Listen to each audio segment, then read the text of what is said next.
abay nag-anunsyo na talaga itong si Ontiveros sa kanyang kagustuhan na tumakbo bilang presidente.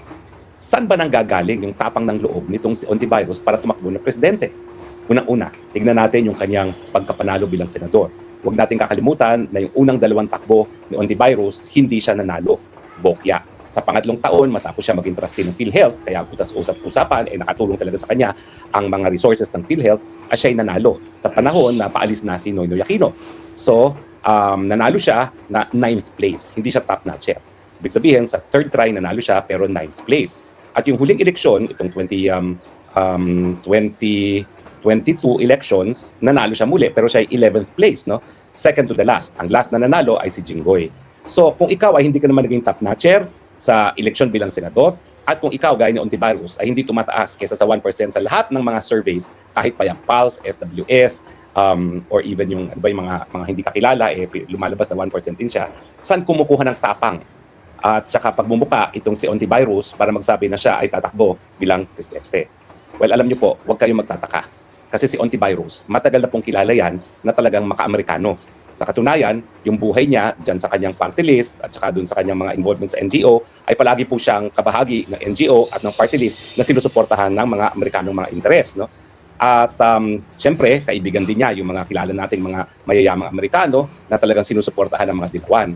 So, ang tingin ko, ang lakas na loob na pinaghuhugutan ni Ontiveros sa kanyang kagustuhan na tumakbo sa posisyong presidente ay alam niya na maghihimasok pa rin ng Amerikano sa ating susunod na halalan dahil alam niya na ayaw ng mga Amerikano na magkaroon na naman ng pangalawang Duterte bilang presidente. Alam niyo, yan ay isang pagkakamali ng persepsyon na ang Tatay Digong ay naging kaaway ng mga Amerikano. Hindi po. In fact, anong ginawa niya kay Pemberton? Maski alam niya na akong private prosecutor, ako nagpakulong, binigyan ng pardon. At bakit siya binigyan ng pardon? Well, sasabihin ko na sa inyo ang katotoo, no? Ang naging kapalit yan, syempre, ay yung mga COVID vaccines, okay? Sa totoo niyan, tinanong ako ng mga Amerikano, ano bang gagawin namin para wag nang bawiin o i-revoke ni Tatay Digong yung VFA na talagang sinabi niya gagawin niya kasi pinagkaitan ng visa si Senator Bato de la Rosa. Sabi ko, bigyan niyo kami ng vaccine. Kasi ang Tatay Digong ko po, hindi naman niya ideolog. Yan ay nagmamahal sa Pilipino. At kung ibibigay niyo yung kinakailangan ng mga Pilipino, ay diyan ay pagbibigyan naman kayo. Ibig sabihin, wala rin namang katotohanan doon sa sinasabi ng marami na talagang kaaway si Tatay Digong ng kahit sinong bansa.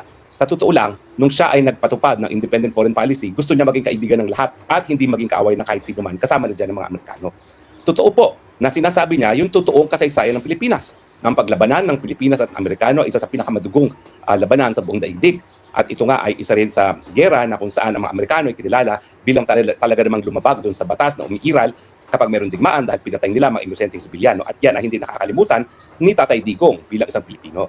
Yan naman po ay kabahagi na ating kasaysayan. At yan ang dahilan kung bakit sinasabi niya, huwag tayong umasa ng mga Amerikano bilang dayuhan, itataguyod ang pang-nasyonal na interest natin. Pero hindi naman yan ibig sabihin, nakaaway niyang mga Amerikano dahil hindi naman tayo nasa estado ng digmaan laban sa Amerika. Alam niya na kinakailangan makinabang tayo sa pagkakaibigan sa lahat ng bansa, kaya kinakailangan wala tayong kaaway. Pero itong si Risa Ontiveros at saka lahat ng mga kasama niya mga dilawan at ngayong kaalyado nilang mga loyalistang Marcos, ang sinasabi nila, naku Amerika, yan, wag niyong pagkakatiwalaan ng Duterte dahil yan ay talagang maninindigan laban sa interes ng mga Amerikano. Well, totoo po yan. Si Sara Duterte maninindigan para lamang sa pang-nasyonal na interes ng Pilipinas.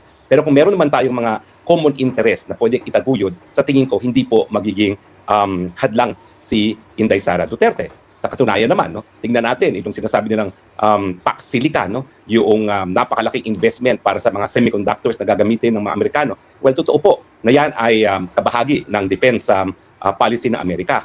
Pero kung yan naman po talaga ay magdudulot ng kapital at trabaho para sa Pilipinas, hindi naman po yan tututulan ni Inday Sara. Pero sa tingin ko, hindi siya papayag na mga Amerikano ay magiging labas sa jurisdiction ng Pilipinas. Kinakailangan, dahil hindi naman sila talaga mga sundalo, sige, mamuhunan kayo, sige, gumawa kayo dyan ng mga microchips na gagamitin niyo para sa mga missiles, pero kinakailangan, susundin niyo pa rin ang batas at kikilalanin ang jurisdiction ng Pilipinas. Yan naman po yung sinasabi ko lang, na baka yan ang maging posisyon ni Inday Sara Duterte dahil sinasabi ko nga, wala naman talagang kinikilalang kaaway ang mga Duterte.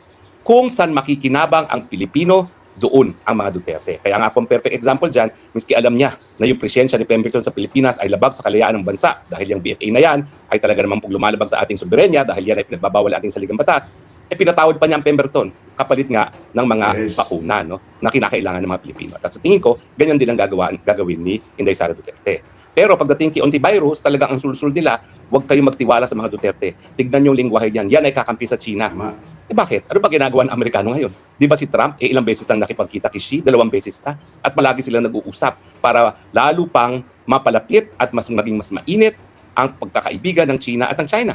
Kasi bilang dalawang pinakamalaking ekonomiya sa daigdig, alam nila na kapag sila'y naglabanan, walang makikinabang, walang mananalo. Kinakailangan magtulungan ang dalawang pinakamalaking ekonomiya sa buong daigdig dahil kinakailangan nila ang isa't isa bilang merkado at bilang pinagkukunan ng puhunan.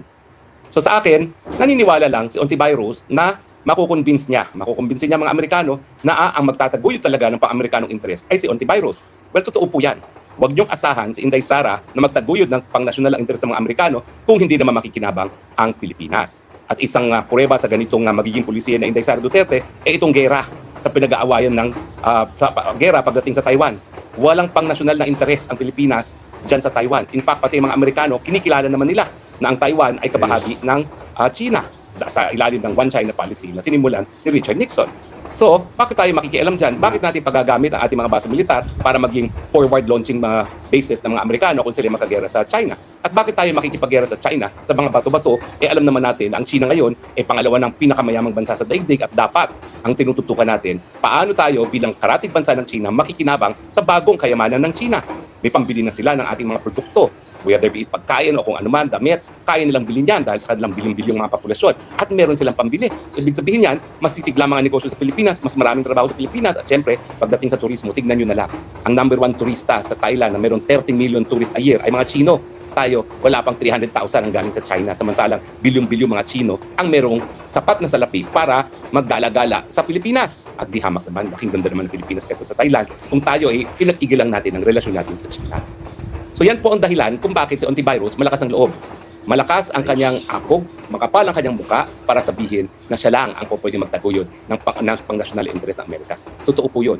Dahil hindi naman po magsusulong ng kahit anong polisiya ang Inday Sara Duterte kapag ito ay hindi sang-ayon sa pang-national na interest ng Pilipinas.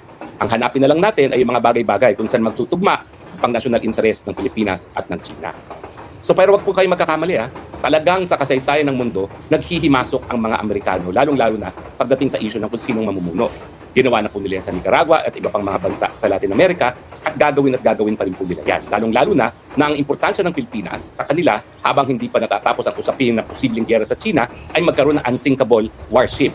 At ang tawag dyan ay the Philippines. Nung nagkita nga si Tatay Digong at saka si Trump, di naman tinago ni Trump ang kanyang paniniwala na talagang ang pinakamagaling na real estate deal na pinasok ng mga Amerikano ay yung binili nila ang Pilipinas.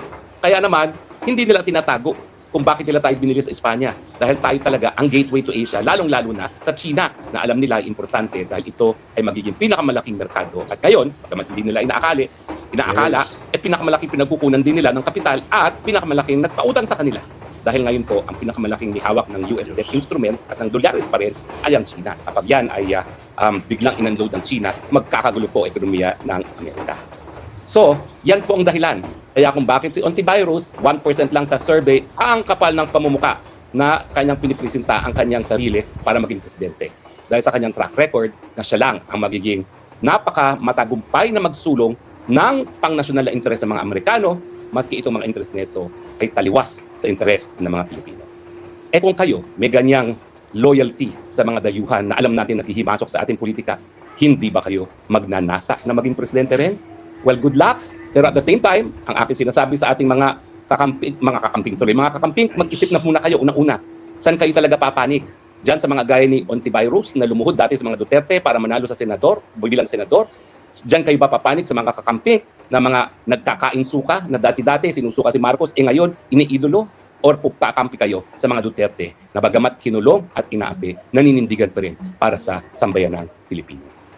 Well, maraming salamat po sa inyong patuloy na pagtangkilik At the same time, ang sinasabi ko, hindi po pwede tayong maging kampante dahil nga, pag si antivirus, kinampihan, pinondohan ng mga Amerikano, pag si antivirus ay pinanalo ng mga makina na kontrolado ng mga Marcos, pag si antivirus, kinampanya ng mga LGUs na tapat pa rin kay Marcos, at pag si antivirus ay bumili ng boto galing sa mga flood control projects worldwide, may tulog tayo. Kahit gaano pang kagusto ng taong bayan si Inday Sara Duterte maging presidente. Ang akin lang, wag po tayong maging kampante at ang mga sandata natin, una-una mga OFWs 14 milyong boto kayo. and yet 220,000 lang ang bumoto sa huling eleksyon. Dapat magparehistro kayo. Madali lang po yan. Kung kayo dayuhan na, kumuha kayo ng second Philippines passport at kayo ay magrehistro. Dalawang step po yan. Kung kayo dayuhan na, second Philippine citizenship under dual citizenship law at pagrehistro. At kung kayo naman ay Filipino passport holder pa rin, miski kayo illegal, kung nasan man kayo, magrehistro lang po kayo dahil hindi naman kayo para i-report ng mga embahada natin for purposes of registering lang para sa eleksyon. Kinakailangan po natin yung lakas ng 14 million. Dahil ako, kampante ko bilang isang OFW ngayon, na 99% ng OFWs ay para kay Sara Duterte. So sayang po yung 14 million na po pwede natin pantapal sa gagawing daya ng Marcos Pinklawan Alliance, no?